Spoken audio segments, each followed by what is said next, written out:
So here's the thing. That story about Donald Trump suing the New York Times, it's important that we all understand exactly what is going on there. He has no prospect of winning.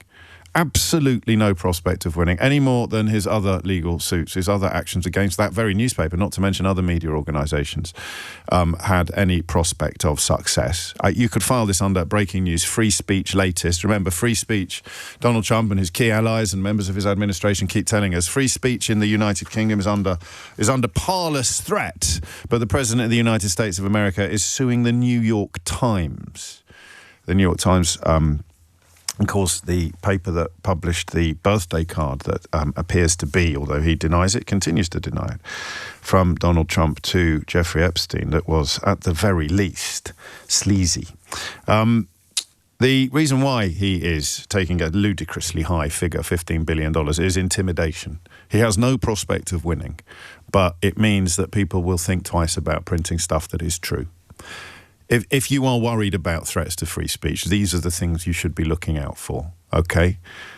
He is terrorising people in the Fourth Estate, members of the media, whose freedoms are protected by the American Constitution, and he is using legal and governmental heft and financial heft to frighten them. So a good employer will defend a journalist against this kind of intimidation and attack, but no one can do it indefinitely, you know? If it was us, if it was me being sued for $15 billion, if it was LBC being sued for $15 billion because we had told the truth about Donald Trump, then there would, I imagine, come a point where even the best bosses in the world would say, can you just rein it in? Or we're going to have to give you sandwiches wrapped in a roadmap if you won't, or I'm terribly sorry, but you're going to become a sacrificial lamb upon the altar of the President of the United States of America.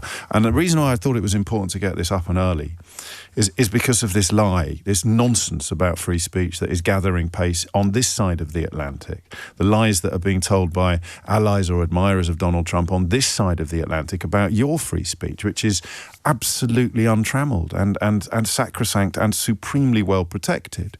But the President is now suing journalists for telling the truth because he wants to make them, and this is such a crucial point, I don't know that it can be repeated often enough, he wants to make them frightened of telling the truth next time. Some of my, I got a memo this morning, some of the clips we've done recently, or some of the clips of the show recently, have had extraordinary success with American viewers, particularly on YouTube, listeners on YouTube. So you might need to hear this, guys, because I don't know how successful. I've seen one journalist has just been fired by her own newspaper for what strike me as supremely uncontroversial comments. But that's why he's doing it. He's doing it to frighten journalists, and crucially to frighten editors and to frighten owners even, because such is his power. He wants them to be frightened of telling the truth next time. And they might be. We all could be.